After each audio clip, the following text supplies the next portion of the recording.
आज मैं एक ऐसी स्टोरी लेकर आया हूं जिससे पटना से दिल्ली तक मीडिया में खलबली मचेगी। बड़े बड़े दिग्गजों के होश उड़ जाएंगे। चुनावी रणनीतिकारों के दिमाग में सनसनी पैदा होने लगेगी। और मेरा दावा है कि इस स्टोरी के अपलोड होते ही पटना से दिल्ली तक ऐसी खबरों की बाढ़ आ जाएगी। भारतीय राजनीति के सबसे बड़े शोमैन आप कह सकते हैं कि सलीम जावेद की जोड़ी, जी हां, प्रधानमंत्री नरेंद्र मोदी और अमित शाह बिहार के चुनावी पर्दे पर एक बहुत बड़ा शो लेकर आ रहे हैं। कौन बनेगा मुख्यमंत्री? कुशवाहा बनेगा या यादव बनेगा? राजपूत बनेगा या पासवान बनेगा? बिहार का अगला मुख्यमंत्री ब्राह्मण बनेगा या भूमिहार बनेगा? एक फिल्म आपने देखी होगी, सपनों के सौदागर, उससे भी अधिक सुपरहिट शो लेकर आ रहे हैं। कौन बनेगा मुख्यमंत्री? बिहार का अगला मुख्यमंत्री कोई कुर्मी बनेगा या कोई यादव बनेगा? हाँ, तो मैं आपको बताने जा रहा हूं कि बिहार विधानसभा चुनाव 2025 में नरेंद्र मोदी और अमित शाह बड़े बड़े दिग्गजों को चुनाव मैदान में उतारने जा रहे हैं। केंद्रीय मंत्री चुनाव लड़ेंगे, सांसद चुनाव लड़ेंगे, बिहार के बड़े बड़े सुरमा चुनाव लड़ेंगे, बड़े बड़े पहलवान उतारे जाएंगे। और सबसे चौंकाने वाली खबर कि वैशाली जिले के राघोपुर विधानसभा क्षेत्र में विपक्ष के नेता तेजस्वी यादव के खिलाफ केंद्रीय गृह राज्य मंत्री नित्यानंद राय को उतारा जाएगा। बात सिर्फ इतनी नहीं है, आप अंत तक बने रहिए। वीडियो रोचक है, रोमांचक है। नमस्कार, मैं हूं विवेश त्रिवेदी और आप देखना शुरू कर चुके हैं जनता चौक लाइव। आगे बढ़ने से पहले कृपया इस वीडियो को लाइक कीजिए, मेरे चैनल जनता चौक लाइव को सब्सक्राइब कीजिए, और अगर ये स्टोरी आपको दमदार नजर आती है, एक्सक्लूसिव नजर आती है, तो कृपया इसे अधिक से अधिक शेयर कीजिए ताकि मेरी खबर ज्यादा से ज्यादा दर्शकों तक पहुंच सके। और हाँ, नोट कीजिए, मेरी इस स्टोरी के अपलोड होते ही पटना से लेकर दिल्ली के बड़े बड़े पत्रकार इस एंगल से खबरें निकालना शुरू करेंगे। तो अब सुनिए, बिहार विधानसभा चुनाव 2025 में भाजपा नेतृत्व अभी नहीं तो कभी नहीं के शैली में काम करने जा रहा है। करो या मरो की स्थिति है भाजपा के लिए। अगर इसमें भाजपा चूक गई, एनडीए के नेता चूक गए, तो इसका दूरगामी प्रभाव होगा। बिहार विधानसभा चुनाव के बाद बंगाल में चुनाव होने वाला है, तमिलनाडु में चुनाव होने वाला है। बिहार में हार अगर हुई तो इसके बाद विपक्ष का ध्रुवीकरण तेज होगा और विपक्ष के ध्रुवीकरण का प्रभाव तमिलनाडु में देखा जाएगा, पश्चिम बंगाल में देखा जाएगा। तो भारतीय जनता पार्टी विपक्ष को ऐसा कोई मौका नहीं देना चाहती है, इसलिए ठोक ठठाकर ठोस कार्य योजना के आधार पर रणनीति बनाई गई है। और विपक्ष के नेता तेजस्वी प्रसाद यादव को उनके गढ़ में, जी हां, राघोपुर, जो कहा जाता है कि लालू प्रसाद यादव के परिवार का गढ़ है, सुरक्षित मांद है, वहीं पर तेजस्वी यादव को हराने की चुनौती देने की तैयारी कर ली गई है। एनडीए की रणनीति है कि अगर राघोपुर में ही तेजस्वी यादव की घेराबंदी कर ली गई तो तेजस्वी प्रसाद यादव के राजनीतिक भविष्य पर ब्रेक लग सकता है। बहुत हद तक लालू प्रसाद और राबड़ी देवी के पराभव के बाद उनके परिवार की राजनीति बिहार में कमजोर हुई थी।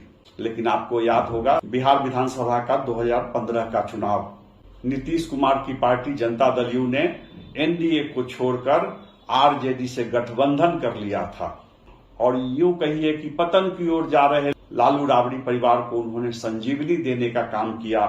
लालू राबड़ी का परिवार बिहार की सियासत में पुनर्जीवित हो उठा। और आपको याद है कि कितनी सीटें मिली थी? 2015 के बिहार विधानसभा चुनाव में आरजेडी को 80 सीटें मिली और 71 सीटें जनता दल यूनाइटेड को मिली। तो फिर से लालू प्रसाद यादव के परिवार को पुनर्जीवित करने का काम किसने किया? 2015 में नीतीश कुमार ने किया। और अब आइए 2020 का बिहार विधानसभा चुनाव। इस बार लोजपा नेता चिराग पासवान ने संजीवनी देने का काम किया। चिराग पासवान की लड़ाई थी नीतीश कुमार से, जलन, ईर्ष्या, द्वेष, आप जो कह लीजिए। नीतीश कुमार को सबक सिखाने के लिए जहां जहां जनता दल यू के प्रत्याशी थे, वहां वहां चिराग पासवान ने ऐसे प्रत्याशियों को टिकट दिया जिससे एनडीए का वोट बिखर गया, विभाजित हो गया और बड़ी सफलता मिल गई तेजस्वी प्रसाद यादव की।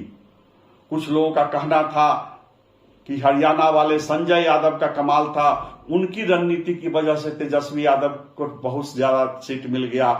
किसी का कहना था कि तेजस्वी यादव बड़े लड़ाके हैं, कुशल रणनीतिकार हैं, उनके चुनाव अभियान की शैली बहुत असरदार थी और इसलिए राजद को सफलता मिल गई 2020 के चुनाव में। जी हां, भाजपा को जहां 74 सीटें मिली 2020 के विधानसभा चुनाव में, वहीं आरजेडी को 75 सीटें मिली थी और जनता दल यूनाइटेड 43 सीटों पर सिमट गया था। तो इसका श्रेय तेजस्वी यादव को नहीं जाता है, इसके पीछे थे चिराग पासवान ने ऐसी रणनीति बनाई कि जिससे जनता दल यू का वोट विभाजित हो गया, एनडीए का वोट विभाजित हो गया और बहुत हद तक इसके पीछे बीजेपी नेतृत्व का हाथ था। भाजपा कृत संकल्पित थी, भाजपा ने तय कर लिया था कि अब नीतीश कुमार को किसी भी कीमत पर 70-75 सीटों तक नहीं पहुंचने देना है और इसलिए चिराग पासवान को पर्दे के पीछे से खुला हैंड छोड़ दिया गया कि आप हवा निकालिए जनता दल यू का, और चिराग पासवान जनता दल यू प्रत्याशियों का हवा निकालने में सफल रहे। जेडीयू की करारी हार हुई थी। तो रणनीति यह है कि तेजस्वी यादव को उनके राघोपुर क्षेत्र में ही मात दी जाए और इस बार अगर तेजस्वी यादव हारेंगे तब हो सकता है आने वाले भविष्य में बिहार की राजनीति में प्रशांत किशोर एक विकल्प के रूप में उभरे। आपको पता है कि मुख्यमंत्री पद के लिए हर रोज नीतीश कुमार का ग्राफ तेजी से नीचे गिरता जा रहा है, नीतीश कुमार की लोकप्रियता गिरती जा रही है और प्रशांत किशोर की लोकप्रियता उठती जा रही है। हालांकि अभी मुख्यमंत्री पद के लिए जो सर्वे कराए गए हैं, सारे सर्वे में मुख्यमंत्री पद के सर्वाधिक योग्य उम्मीदवार तेजस्वी यादव को बताया जा रहा है। इसके पीछे एक और सच्चाई है कि एनडीए में स्पष्ट नहीं है कि मुख्यमंत्री के उम्मीदवार कौन होंगे। भाजपा भी अगली बार नीतीश कुमार को फिर से मुख्यमंत्री बनाने के सवाल पर अस्वस्थामा हतो नरोवा कुंजरों की रणनीति पर काम कर रही है। तो ये जो अनिश्चितता है, भाजपा में कई चेहरे हैं, नित्यानंद राय हैं, सम्राट चौधरी हैं, विजय सिन्हा हैं, बहुत सारे नाम हैं, उसमें से किसी को भाजपा स्पष्ट रूप से मुख्यमंत्री पद के उम्मीदवार के रूप में घोषित नहीं करने जा रही है, पेश नहीं करने जा रही है।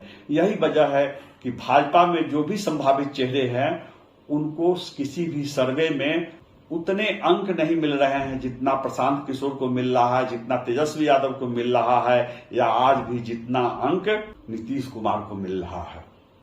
तो भाजपा की एक और चिंता है कि नीतीश कुमार की लोकप्रियता गिरती जा रही है, उनका स्वास्थ्य गिरता जा रहा है, जनता में एक नकारात्मक संकेत जा रहा है। अगर इसकी भरपाई के लिए सब लोग एकजुट होकर नहीं लड़ेंगे, कोई बड़ी रणनीति नहीं बनाई जाएगी, तो विपक्ष को लाभ मिल सकता है। यह बात चिराग पासवान को भी समझ में आ गई है और आपने देखा होगा कि चिराग पासवान का टोन बदल गया है। चिराग पासवान ने अपनी गलती स्वीकार की है। उन्होंने कहा है कि राजद को पुनर्जीवित करने में उनका हाथ है, उनकी गलती है, उनकी वजह से पिछले विधानसभा चुनाव में राजद पुनर्जीवित हो उठा। और चिराग पासवान ने भी एकजुट होकर चुनाव लड़ने की बात कही है। अब आइए मैं बताऊं आपकी कौन कहां से लड़ने जा रहे हैं, किनको कहां से लड़ाया जाएगा, भाजपा किन किन सुरमाओं को आजमाने जा रही है। तो हमारी जो खबर है, बिहार विधानसभा चुनाव 2025 में बिहार के डिप्टी सीएम सम्राट चौधरी चुनाव लड़ेंगे। केंद्रीय गृह राज्य मंत्री नित्यानंद राय को चुनाव लड़ने के लिए कहा गया है। डिप्टी सीएम सम्राट चौधरी को चुनावी तैयारी का संकेत दिया गया है। पूर्व केंद्रीय मंत्री और सारण के सांसद राजीव प्रताप रूडी को चुनाव लड़ने के लिए संकेत दिया गया है। बिहार सरकार के स्वास्थ्य मंत्री मंगल पांडे को चुनाव लड़ने के लिए कहा गया है और केंद्रीय कैबिनेट मंत्री लोजपा अध्यक्ष चिराग पासवान भी चुनाव लड़ सकते हैं।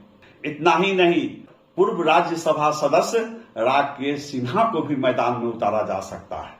आप अंत तक बने रहिए, मैं आपको बताऊंगा कि किसको कहां से लड़ाया जा सकता है और इसके पीछे की रणनीति क्या है। आपको याद होगा मध्य प्रदेश विधानसभा चुनाव भाजपा नेतृत्व ने कई केंद्रीय मंत्रियों को चुनाव मैदान में उतारा, भाजपा ने कुछ सांसदों को भी चुनाव मैदान में उतारा और इस रणनीति का भाजपा को मध्य प्रदेश में भरपूर लाभ मिला। तो विपक्ष के कई बड़े बड़े सुरमाओं को धराशायी करने के लिए, महागठबंधन की रणनीति को ध्वस्त करने के लिए भाजपा कद्दावर नेताओं को उतारने की तैयारी कर चुकी है। राघोपुर में क्या होगा, इस पर आने से पहले जरा हम लोग चर्चा कर लें सम्राट चौधरी के बारे में। कहां है सम्राट चौधरी की नजर? सम्राट चौधरी को भी कहा गया है कि आपको चुनाव लड़ना है, आप अपने लिए एक मुफीद सीट का चुनाव कर लें। और मैं अभी खुलासा करता हूं कि सम्राट चौधरी कहां से चुनाव लड़ने वाले हैं। जी हां, पटना सिटी सीट पर इस बार सम्राट चौधरी की उम्मीदवारी होगी। वर्तमान में पटना सिटी से नंद किशोर यादव विधायक हैं। जी हां, बिहार विधानसभा के अध्यक्ष नंद किशोर यादव पिछली बार पटना सिटी सीट से जीते थे। पटना सिटी सीट नंद किशोर यादव की परंपरागत सीट रही है, लेकिन अब उनकी उम्र अधिक हो चुकी है। इस बार वे बिहार विधानसभा अध्यक्ष बनाए गए थे, लेकिन अगली बार उनका चुनाव लड़ना निश्चित नहीं है। लेकिन मुझे जो खबर है, मुझे जो जानकारी है कि बहुत हद तक यह भी संभावना है कि उन्हें किसी प्रदेश का राज्यपाल बनाया जा सकता है। और अब शायद नंद किशोर यादव खुद भी विधानसभा चुनाव लड़ने के मूड में नहीं है। सम्राट चौधरी ने सधे हुए कदमों से पटना सिटी में चुनावी तैयारी शुरू भी कर दी है। उन्होंने पटना सिटी के रूप नारायण मेहता को किसान आयोग का अध्यक्ष बनवाया है। पटना सिटी में सम्राट चौधरी की रिश्तेदारी भी बताई जाती है। कुछ लोग कहते हैं कि शायद उनका ससुराल भी है पटना सिटी में। ससुराल हो न हो, उनकी रिश्तेदारी पटना सिटी में है और पटना सिटी में उनका आना जाना बढ़ चुका है। तो आप जिगर थाम के बैठिए, सम्राट चौधरी पटना सिटी से उम्मीदवार होंगे। अब मैं आपको बताता हूं मंगल पांडे कहां से चुनाव लड़ेंगे। जी हां, मंगल पांडे गोपालगंज के बैकुंठपुर विधानसभा क्षेत्र से चुनाव लड़ने की तैयारी में है। अभी इसकी घोषणा नहीं हुई है, लेकिन परोक्ष रूप से मंगल पांडे इसकी तैयारी में लग गए हैं। भाजपा नेतृत्व की नजर में बैकुंठपुर सीट को मंगल पांडे के लिए उपयुक्त बताया जा रहा है। अब तक मंगल पांडे कहीं से बिहार विधानसभा का चुनाव या लोकसभा का चुनाव नहीं जीते हैं। वे विधान परिषद में जाते हैं और उसी गलियारे से मंत्री बनते रहे हैं, कद्दावर मंत्री बनते रहे हैं। तो इस बार उनको बैकुंठपुर से उतारा जाएगा। वही बैकुंठपुर सीट जहां से पिछली बार भाजपा के मिथिलेश तिवारी चुनाव हार गए थे। राजद के प्रेम शंकर प्रसाद ने भाजपा के मिथिलेश तिवारी को शिकस्त दे डाली थी। जी हां, 2015 के बिहार विधानसभा चुनाव में बैकुंठपुर सीट पर मिथिलेश तिवारी की जीत हुई थी। मिथिलेश तिवारी ने 2015 में जेडीयू के मनजीत सिंह को शिकस्त दी थी। वही मिथिलेश तिवारी 2020 के विधानसभा चुनाव में हार गए। आपको पता है कि 2024 के लोकसभा चुनाव में मिथिलेश तिवारी को बक्सर से भाजपा का प्रत्याशी बनाया गया और वे बक्सर से चुनाव हार गए। गोपालगंज की राजनीति में मिथिलेश तिवारी और मंगल पांडे के बीच खींचतान जग जाहिर है, सब लोग जानते हैं। अभी मिथिलेश तिवारी को बताया नहीं गया है, लेकिन अंतिम समय में जब मिथिलेश तिवारी बैकुंठपुर सीट पर दावा करेंगे तो उन्हें कहा जाएगा कि आप बक्सर लोकसभा क्षेत्र में आते जाते रहिए, जनता से संपर्क बनाए रखिए। आपको बक्सर लोकसभा क्षेत्र से ही अगली बार चुनाव लड़ना है और बैकुंठपुर सीट छोड़ दीजिए मंगल पांडे के लिए। तो आप सोच रहे होंगे कि आखिर नित्यानंद राय जो गृह राज्य मंत्री है, उनको चुनाव क्यों लड़ाया जा रहा है, मंगल पांडे को चुनाव लड़ाने की तैयारी क्यों चल रही है, सम्राट चौधरी को चुनाव लड़ाने की तैयारी क्यों चल रही है। तो बिहार की अलग अलग जातियों में सपना संजोने के लिए, बिहार की अलग अलग जातियों में उम्मीद के दिए जलाने के लिए ऐसा किया जा रहा है। अलग अलग जातियों के हेवी वेट नेताओं को, कद्दावर नेताओं को इसलिए मैदान में उतारा जा रहा है कि उनके मन में एक उम्मीद पैदा हो, एक सपना जगे कि सम्राट चौधरी कल होकर बिहार के मुख्यमंत्री बन सकते हैं। कुशवाहा समाज के लोग सोचेंगे कि हो सकता है सम्राट चौधरी बिहार के मुख्यमंत्री बने या कम से कम डिप्टी सीएम तो बने ही। इसी तरह से यादवों में एक भरोसा पैदा किया जा रहा है कि आप तेजस्वी यादव की हार से, लालू प्रसाद यादव के परिवार के पतन से चिंतित नहीं हो सकता है कल होकर नित्यानंद राय को बिहार का मुख्यमंत्री बना दिया जाए, हो सकता है कल होकर नित्यानंद राय को डिप्टी सीएम बनाया जाए। और यही उम्मीद बिहार के ब्राह्मणों में भी पैदा की जा रही है। सपना जगाया जा रहा है कि मंगल पांडे जो अभी बहुत कद्दावर हेल्थ मिनिस्टर हैं, कल होकर वे एक बार फिर से बिहार के मुख्यमंत्री बन सकते हैं क्या मंगल पांडे डिप्टी सीएम बन सकते हैं क्या? तो इसी रणनीति के तहत इन नेताओं को चुनावी तैयारी में जुटने के लिए संकेत दिया गया है। और पूर्व केंद्रीय मंत्री, तेज तर्रार नेता राजीव प्रताप रूडी को भी कहा गया है कि आप चुनाव लड़ने की तैयारी में जुट जाइए। और उनको यह भी कहा गया है कि आप कहां से चुनाव लड़ना चाहेंगे, आप किस सीट से विधानसभा चुनाव लड़ना चाहेंगे, ये चुन लीजिए। अभी इस सीट को सार्वजनिक नहीं किया गया है, लेकिन जो रणनीति है भाजपा की, उसमें मंगल पांडे को, सम्राट चौधरी को, नित्यानंद राय को, राजीव प्रताप रूडी को चुनाव लड़ाना तय है। अभी राजीव प्रताप रूडी के सीट को सार्वजनिक नहीं किया गया है। भाजपा नेतृत्व इस पर चुप है। एक और नेता हैं, बिहार के भूमिहारों में भी सपने पैदा करने हैं, उम्मीद जगानी है कि कल होकर के अगर भाजपा की सरकार बने तो हो सकता है राकेश सिन्हा को बिहार का मुख्यमंत्री बनाया जाए। अभी तो डिप्टी सीएम है ही, विजय सिन्हा जी डिप्टी सीएम हैं, लेकिन विधानसभा चुनाव के बाद एक संभावना बनी रहे कि डॉक्टर श्री कृष्ण सिंह के बाद फिर से कोई भूमिहार बिहार का मुख्यमंत्री बन सकता है। चर्चा है कि राकेश सिन्हा को बेगूसराय के तेघड़ा विधानसभा क्षेत्र से चुनाव लड़ाया जा सकता है। पटना में बिहार विधानसभा की एक और सीट है कुम्हड़ार, वहां से कभी सुशील मोदी जीतते थे। वो कुम्हड़ार सुशील मोदी की परंपरागत सीट रही है। पिछली बार वहां से अरुण कुमार सिन्हा चुनाव जीते। सुशील मोदी जब भागलपुर से एमपी निर्वाचित हुए और उसके बाद वे राज्यसभा में भी गए, और जब बिहार के डिप्टी सीएम होने लगे तो वे विधान परिषद में भी मनोनीत होने लगे, तो उनकी जगह पर कुम्हड़ार में अरुण कुमार सिन्हा को प्रत्याशी बनाया गया। और अभी कुम्हड़ार से भाजपा के अरुण कुमार सिन्हा एमएलए हैं। अरुण कुमार सिन्हा की भी उम्र काफी हो चुकी है। कहा जा रहा है कि अब उनको विश्राम दिया जाएगा। शायद अरुण कुमार सिन्हा खुद भी चुनाव लड़ना नहीं चाहते हैं। तो कुम्हड़ार सीट पर कई लोगों की नजर है, कई लोगों की दावेदारी है। कहा तो यह भी जा रहा है कि सुशील मोदी की पत्नी या उनके बेटे को कुम्हड़ार से प्रत्याशी बनाया जा सकता है। दूसरी संभावना यह जताई जा रही है कि वहां से आरके सिन्हा के लड़के ऋतुराज को प्रत्याशी बनाया जा सकता है। तो क्या पटना शहरी क्षेत्र में दो कास्ट प्रत्याशी चुनाव मैदान में उतारे जाएंगे? कुम्हड़ार सीट पर संजय गुप्ता की भी नजर है। संजय गुप्ता सुशील मोदी की पुण्यतिथि पर कार्यक्रम आयोजित कराते हुए सुर्खियों में रहे थे। अब आप राघोपुर में आइए। गंगा की दो धाराओं के बीच है राघोपुर विधानसभा सीट। यहां से लालू प्रसाद भी निर्वाचित हो चुके हैं, यहां से राबड़ी देवी भी निर्वाचित हो चुकी हैं, और यहां से अभी विपक्ष के नेता तेजस्वी प्रसाद यादव भी विधायक हैं।